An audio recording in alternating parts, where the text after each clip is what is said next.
Hello and welcome to the another tutorial of D জিওগ্রাফার।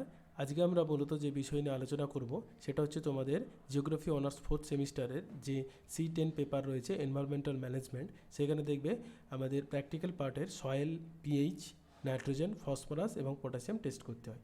সেই soil pH test কিভাবে আমরা করব সেটাই হচ্ছে আজকে আমাদের মূল আলোচ্য বিষয়।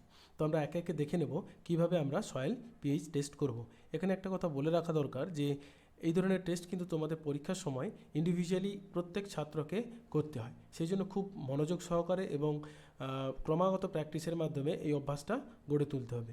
তো চলো দেখা যাক কীভাবে আমরা সয়েল পিএইচ টেস্ট করব। সয়েল পিএইচ টেস্ট করার জন্য তোমাদের কলেজে দেখবে এই ধরনের একটা কালো রঙের সয়েল কিট থাকে, অথবা বিভিন্ন কালারের হতে পারে। সেই সয়েল কিটের মধ্যেই আমাদের যাবতীয় সয়েল টেস্টিং সরঞ্জামগুলো থাকে। তো তার আগে আমাদের করতে হবে কি, এই ধরনের সয়েল কালেক্ট করতে হবে। তো সেই সয়েল যদি না কালেক্ট করো তাহলে কিন্তু সয়েল টেস্ট করা যাবে না। সেই জন্য আমাদের সয়েল কালেক্ট করতে হবে। এবার এই সয়েল কালেক্টের কিছু প্রসিডিওর আছে, যেমন কি তোমাদের ভি শেপ করে কাটিং করতে হবে এবং ওপরের যে লেয়ারটা থাকে সয়েলে সেটাকে পরিষ্কার করে দিতে হবে। কারণ এই ওপরের লেয়ারে বিভিন্ন ধরনের পাতা, গাছের শেকড় বা অন্যান্য কোনো জৈব পদার্থ থাকে। তো সেগুলো যদি নাও তাহলে কিন্তু এক্সাক্ট পিএইচের রেজাল্ট আসবে না। সেই জন্য আমাদের ওই উপরের লেয়ারটাকে অপসারিত করে দিতে হবে। দিয়ে তার উপর ভি শেপ করে প্রায় 6 ইঞ্চি মতো কাটিং করতে হবে। 6 ইঞ্চি মতো ডিপ হবে এবং সেই ডিপ থেকে ভেতর থেকে কিন্তু সয়েলটা কালেক্ট করতে হবে। এবার ওই সয়েলটাকে শুকনো করে ভালো করে পরিষ্কার করে তার মধ্যে পাতা বা যদি অন্য কোনো পদার্থ থাকে সেগুলোকে পরিষ্কার করে সেটাকে নিয়ে আসতে হবে। এখানে দেখো আমাদের একটা সয়েল স্যাম্পেল কালেক্ট করা আছে, যেটা আমরা আগে থেকেই তৈরি করে রেখেছি। তো এই সয়েল স্যাম্পেলটা থেকেই আমরা কিন্তু আজকে পিএইচ টেস্ট করব। তো দেখা যাক পিএইচ টেস্ট করার সময় আমাদের কী কী পদ্ধতি অবলম্বন করতে হবে। তো এই কিটের মধ্যে থেকে প্রথমেই আমাদের যেটা প্রয়োজন সেটা হচ্ছে একটা সয়েল টেস্টিং টেস্ট টিউব। এটা হলো সয়েল টেস্টিং টেস্ট টিউব।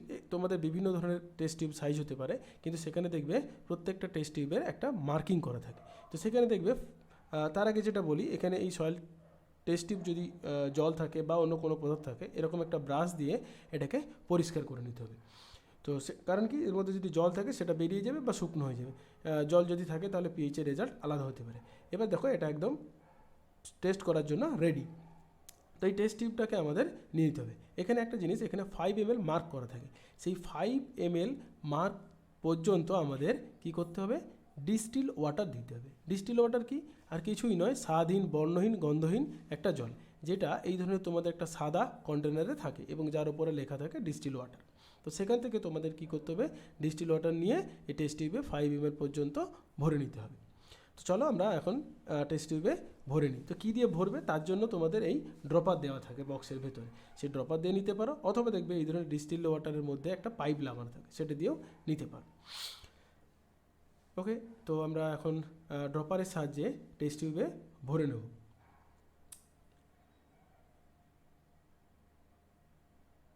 কত, 5 ml পর্যন্ত আমরা কিন্তু এখানে ভরে নেব। এখানে দেখো টেস্ট টিউবে দেরি হবে বলে আমি সরাসরি বোতল থেকে নিয়ে নিচ্ছি এবং একটু বেশি হয়ে গেছে, তো সেটাকে আমাদের একটু কমিয়ে নিতে হবে। এক্স্যাক্টলি হচ্ছে না, তো এবার ড্রপারের মাধ্যমে আমরা 5 ml পর্যন্ত ভরে নেব। দেখো ড্রপার দিয়ে একটু প্রেস করলেই 5 ml ভরে যাবে।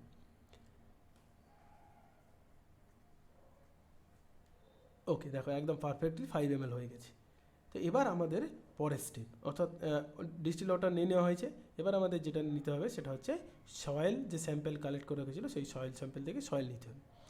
আচ্ছা, এটা হলো টেস্ট টিউব স্ট্যান্ড। এর মধ্যে আমরা টেস্ট টিউবগুলোকে সুন্দরভাবে রেখে এক জায়গায় রেখে দিলে খুব সুন্দরভাবে দাঁড়িয়ে থাকে। ওকে, তো চলো সয়েল নিতে হবে। সয়েল নেওয়ার জন্য আমাদের এই কিটের মধ্যে দেখবে বিভিন্ন ধরনের স্কুপ বা চামচ থাকে। এই যে এটা হলো একটা স্কুপ, এটা হচ্ছে 5 গ্রাম স্কুপ। এরকম তোমাদের 5 গ্রাম, 2 গ্রাম, 1 গ্রাম পর্যন্ত স্কুপ থাকে। তো যেহেতু এটা আমাদের 5 গ্রাম স্কুপ, তাই আমাদের এর অর্ধেকের একটু কম সয়েল নিতে হবে, কারণ পিএইচ টেস্ট করার জন্য আমাদের 2 গ্রাম সয়েলের প্রয়োজন হয়। সেই জন্য আমরা এটা মেজারমেন্ট করে নেবো, 2 গ্রাম সয়েল। তো মেজারমেন্ট করার পর দেখো এটা 2 গ্রাম মতো হয়ে গেছে। তো এই 2 গ্রাম সয়েলকে এবার আমরা কি করব, ওই ডিস্টিল ওয়াটার সমৃদ্ধ যে টেস্ট টিউব ছিল তার মধ্যে ঢেলে দেব।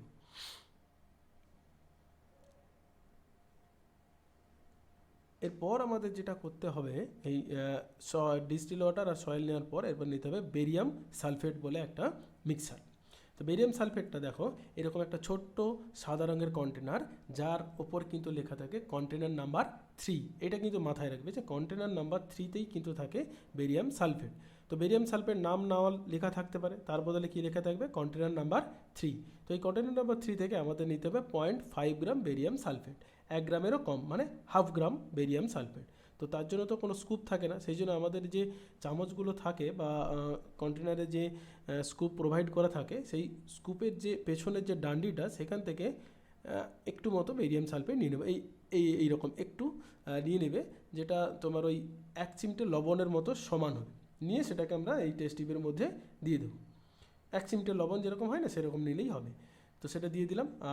বেরিয়াম সালফেটটা দেওয়ার গুরুত্ব হচ্ছে কি, বেরিয়াম সালফেট যদি তোমরা টেস্ট টিউবের মধ্যে দিয়ে দাও তাহলে কী হবে, সয়েলের যে পার্টিকেলসগুলো থাকে সেটা খুব সহজভাবে আলগা হয়ে যায় এবং এর মধ্যে ডিস্টিল ওয়াটারের সঙ্গে খুব সহজেই গুলে যায়। তো যদি সঠিকভাবে গুলে যায় তাহলে সয়েল পিএইচ টেস্ট করা খুব সুন্দর হয় এবং পিএইচের রেজাল্টও অ্যাকুরেট আসে। সেই জন্য এই বেরিয়াম সালফেটটা আমাদের ইউজ করতে হয়। এবার বেরিয়াম সালফেট দিয়ে আমরা এই রাবার স্টেপ দিয়ে টেস্ট টিউবটাকে ক্লোজ করে দেবো। ক্লোজ করে দিয়ে কিভাবে এটাকে ঝাঁকিয়ে নিতে হবে বা এই সলিউশনটা কীভাবে মিশ্রণ করতে হবে সেটা একটু দেখে নাও, কারণ এই মিশ্রণটা খুব সুন্দরভাবে করতে হবে, নাহলে কিন্তু সবগুলো মিশবে না। তো আমরা কীভাবে টেস্ট টিউবটাকে ধরবো সেটা একবার দেখে নাও, কীভাবে আমাদের ধরতে হবে। এক হাতে ধরবে আর এক হাতে দিয়ে ঝাঁকাবে। তো তার জন্য আমাদের কি করতে হবে, এই টেস্ট টিউবটাকে যে রাবারের যে স্টেপটা আছে সেই স্টেপ বা রাবারের যে ছিপিটা আছে সেই ছিপিটাকে খুব সুন্দরভাবে শক্ত করে ধরতে হবে, নাহলে কিন্তু ছিটকে বেরিয়ে যাবে। তো এইভাবে ধরতে হবে, দেখো একদম সুন্দর করে বুড়ো আঙুলটা দিয়ে ভালো করে চেপে ধরতে হবে। ধরে সেটাকে ধরলাম, দিয়ে কেমনভাবে ঝাঁকাতে হবে, একটা হাতের সঙ্গে আরেকটা হাতে ধাক্কা দিয়ে দিয়ে সেভাবে আমাদের যেমনভাবে বলছি খুব সুন্দরভাবে ঝাঁকাতে হবে, নাহলে কিন্তু মিশ্রণটা হবে না। এবার এই ঝাঁকানোর ক্ষেত্রে আমাদের মাথায় রাখতে হবে যে আমরা 20 মিনিট পর্যন্ত তোমাদের এই টেস্টিং সলিউশনটাকে কিন্তু প্রসেসিং করতে হবে। এবার এই 20 মিনিটের মধ্যে 5 মিনিট ছাড়া ছাড়া তোমরা কিন্তু ঝাঁকাবে খুব সুন্দরভাবে। এভাবেও তোমরা ঝাঁকাতে পারো, এভাবে ঝাঁকিয়ে নিতে পারো। তাহলে কি বলছে, 5 মিনিট ছাড়া ছাড়া 20 মিনিট পর্যন্ত, মানে টোটাল 4 বার ঝাঁকাতে হবে 20 মিনিটের মধ্যে, তারপর তোমাদের এটা রেখে দিতে হবে। এবার এখানে যেটা বলার যে কত টাইম পর্যন্ত তোমরা ঝাঁকাবে, মিনিমাম 1 থেকে 2 মিনিট পর্যন্ত ঝাঁকাবে।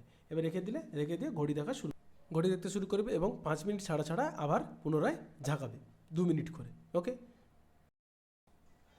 ওকে দেখো 5 মিনিট ছাড়া ছাড়া এটাকে ঝাঁকানোর পর প্রায় 20 মিনিট পর্যন্ত এরকম একটা পর্যায়ে চলে এসছে, যেখানে দেখবে ওপরে একটা সাদা রঙের লিকুইড চলে এসছে এবং নিচে সয়েলটা চিতিয়ে গেছে। এবার এই টেস্ট টিউবের মধ্যে আমরা কন্টেনার নাম্বার 1 থেকে ইন্ডিকেটর নাম্বার 1 দেবো। ভালো করে মনে রাখবে, কন্টেনার নাম্বার 1-এ থাকে ইন্ডিকেটর নাম্বার 1।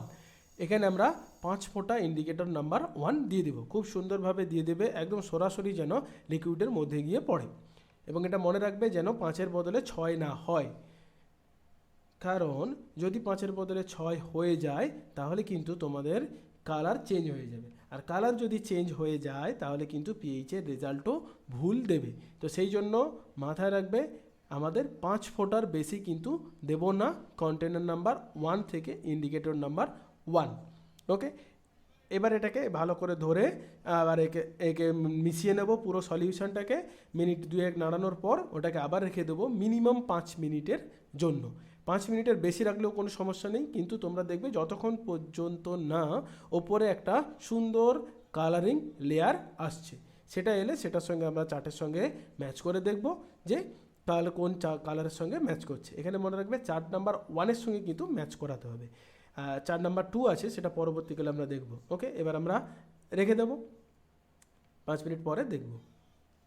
দেখো কিভাবে কালারটা আসছে, এটির দিকে তাকাও। দেখো এখানে এই ওপরের দিকে একটা সুন্দর লেয়ারিং কালার চলে এসছে, হালকা ইয়েলো কালারের কালার চলে এসে এইরকম একটা কালার আসবে। ওকে, আবার অন্য কালারও আসতে পারে, সেটা তোমাদের যেরকম সয়েল হবে সেভাবে দেখতে হবে। এটা দেখো কালার চার্ট, এটার সঙ্গে আমাদের এই কালার চার্টের সঙ্গে ম্যাচ করিয়ে দেখতে হবে যে কোনটার সঙ্গে মিশছে। এখানে দেখো আমরা যদি দেখি তাহলে এই কালারটা সুন্দরভাবে ম্যাচ করছে কার সঙ্গে, পিএইচ যার 6, স্লাইডলি অ্যাসিডিক। এখানে একটা কথা বলি, যদি পিএইচ 6-এর কম হয় তাহলে কিন্তু তোমাদের আবার রিপিট টেস্ট করতে হবে। সেটা কত দিয়ে, সেটা হচ্ছে কন্টেনার নাম্বার 2 দিয়ে। অর্থাৎ পুরো প্রসেসটা একই হবে, শুধু কন্টেনার নাম্বার 1 অর্থাৎ ইন্ডিকেটর 1-এর পরিবর্তে এখানে ইন্ডিকেটর নাম্বার টু ইউজ করবে। তো পরীক্ষায় তোমরা চেষ্টা করবে একই সঙ্গে দুটো টেস্ট টিউবে ফ্রিকোয়েন্টলি করতে, দুটো আলাদা আলাদা করে। তাহলে কী হবে, তোমাদের ওখানে সময়টা বাঁচবে, আরও যে এক্সট্রা 30 মিনিট লাগতো সেটা লাগবে না। ফলে দুটো তোমরা চেষ্টা করবে, যদি অ্যালাউ করে তো দুটো টেস্ট টিউব নিয়ে একই সঙ্গে পুরো প্রসেসটা করবে। একটাতে কন্টেনার 1 দেবে আর একটাতে কন্টেনার 2 দেবে। এখানে মনে রাখবে, যদি কন্টেনার 1-এ হয়ে যায় তাহলে কিন্তু 2-র রেজাল্ট লেখার দরকার নেই। তাহলে এবার এই রেজাল্টটা যদি দেখি আমরা, pH 6 এসছে মানে অ্যাসিডিক ইন নেচার, অর্থাৎ আমাদের এর সঙ্গে আরও চুন জাতীয় পদার্থ মিশে এটাকে pH 7-এর কাছাকাছি অর্থাৎ নিউট্রাল ভ্যালুতে নিয়ে আসতে হবে। এবার এই যে রেজাল্টটা পেলে, এই টেস্টটাকে খুব সুন্দরভাবে পরিষ্কার করে আবার রেখে দেবে। এই রেজাল্ট যেটা পেলে সেই রেজাল্টটাকে তোমাদের কিন্তু ইন্টারপ্রিটেশান করতে হবে। সেই ইন্টারপ্রিটেশানে লিখতে হবে যে এই পিএইচের ভ্যালু কত, কীভাবে হচ্ছে সেটা নিয়ে খুব সুন্দরভাবে কিন্তু ইন্টারপ্রেট করতে হবে। তো কোন ধরনের শস্য ভালো হয়, কি হয়, এই সমস্ত বিষয়গুলো নিয়ে তোমাদের আলোচনা করতে হবে। তো এইভাবে তোমরা পিএইচ টেস্ট করো, যেভাবে দেখালাম একই রকম প্র্যাকটিস করো। ডেসক্রিপশানে এর বিভিন্ন স্টেপগুলো দেওয়া আছে, সুন্দর করে দেওয়া আছে স্টেপগুলো, সেটা একবার দেখে নেবে যদি না এটা ভালো করে বুঝতে পারো। তো আশা করি পিএইচ টেস্ট করতে তোমাদের আর কোনো সমস্যা হবে না। যদি কোনো সমস্যা হয় আমাকে কমেন্ট বক্সে জানিও। আর যদি এটা ভিডিওটা ভালো লেগে থাকে তাহলে লাইক করো, আর বন্ধুদের মধ্যে যদি শেয়ার করতে পারো তো শেয়ার করো। ওকে, থ্যাংক ইউ, ভালো থেকো সবাই।